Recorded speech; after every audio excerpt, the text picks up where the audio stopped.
Perkenalkan, nama saya Agus Mualim. Saya mahasiswa Setiami program Pasca Sarjana Jakarta. Sebelumnya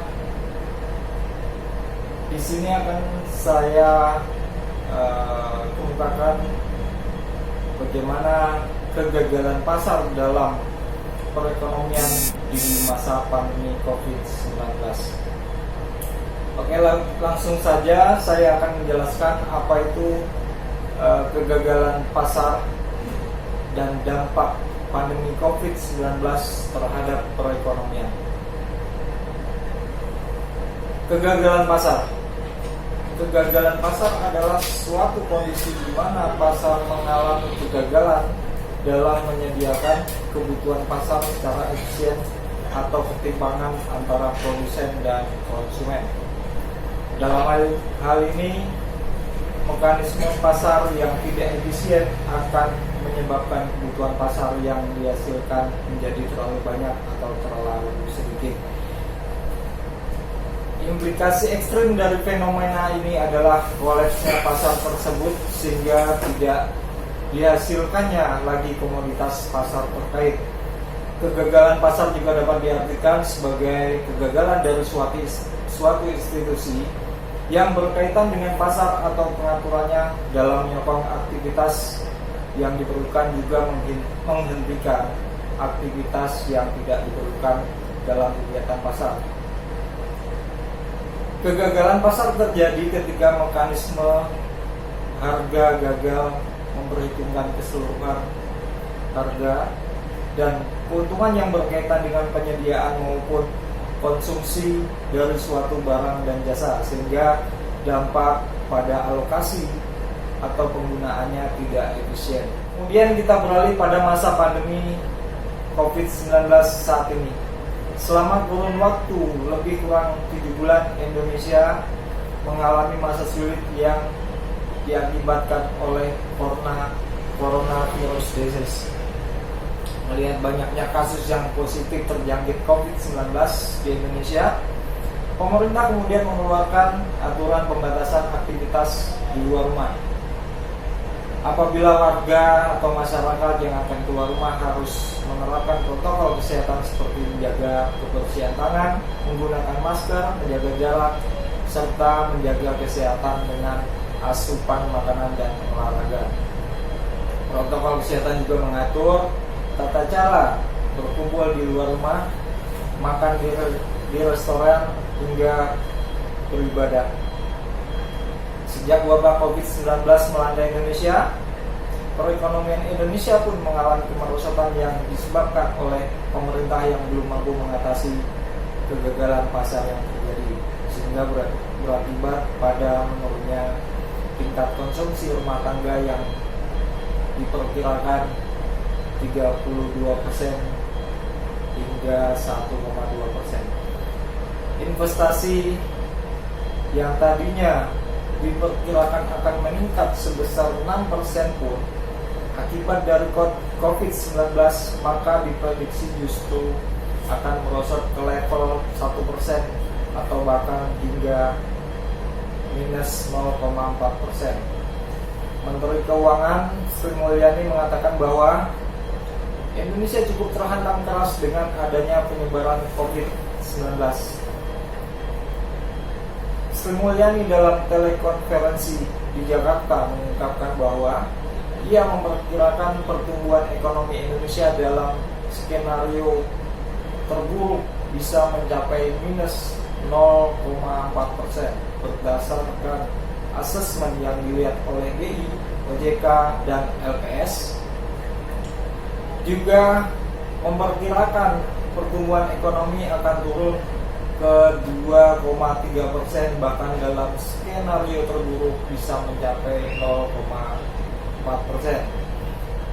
Ekspor dan impor pun akan tetap negatif pertumbuhannya. Merosot pertumbuhan ekonomi ini merupakan salah satu indikasi dari kegagalan pasar, di mana mekanisme pasar tidak dapat menyelesaikan permasalahannya sendiri. Kegagalan pasar terjadi karena adanya permintaan, demand, maupun tidak supply dalam memenuhi permintaan yang ada, dan begitu juga sebaliknya. Kegagalan pasar dapat terjadi karena beberapa faktor, misalnya yang pertama, faktor monopoli atau oligopoli. Dalam keberlangsungan suatu pasar, aktivitas monopoli atau oligopoli seringkali membuat pasar tidak berjalan dengan efisien. Lalu kemudian yang kedua, barang publik.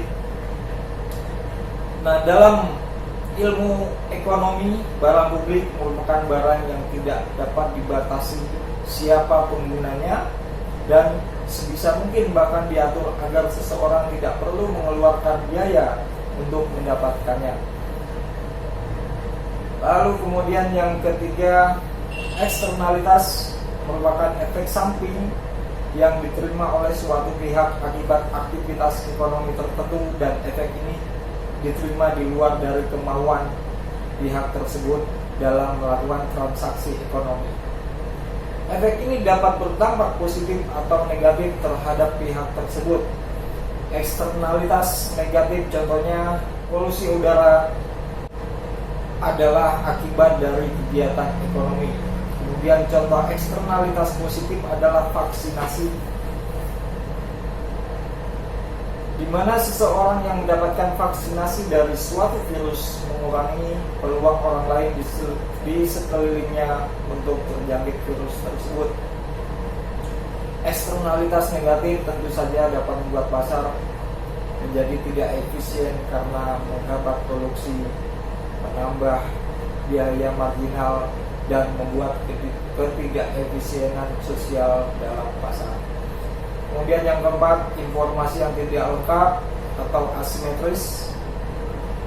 Kegagalan informasi ini sering juga disebut keasimetrisan informasi, berkaitan dengan tidak setaranya informasi yang dimiliki antar pelaku pasar. Kegagalan informasi secara mendasar dapat terjadi pada dua kondisi, yaitu yang pertama, kondisi kegagalan informasi terjadi ketika beberapa atau seluruh pelaku ekonomi tidak memiliki pengetahuan yang sempurna terhadap ekonomi yang dilakukan. Kemudian yang kedua, kegagalan informasi terjadi ketika terdapat seseorang atau sekelompok pelaku pasar memiliki pengetahuan lebih dari yang lain terhadap aktivitas atau produk yang beredar dalam pasar. Lalu kemudian yang kelima adalah campur tangan pemerintah.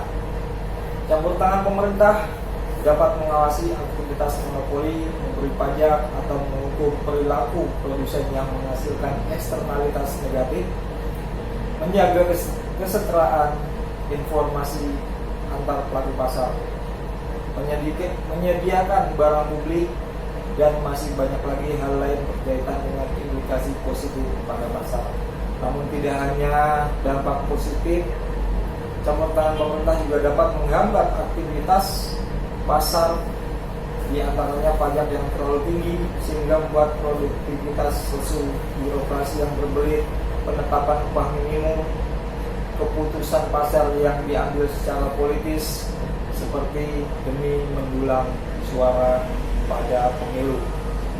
Oleh karena itu, kebijakan yang tidak terpikirkan dengan baik oleh suatu pemerintah juga dapat membuat suatu pasar berjalan tidak efisien sehingga berujung pada kegagalan. Baik,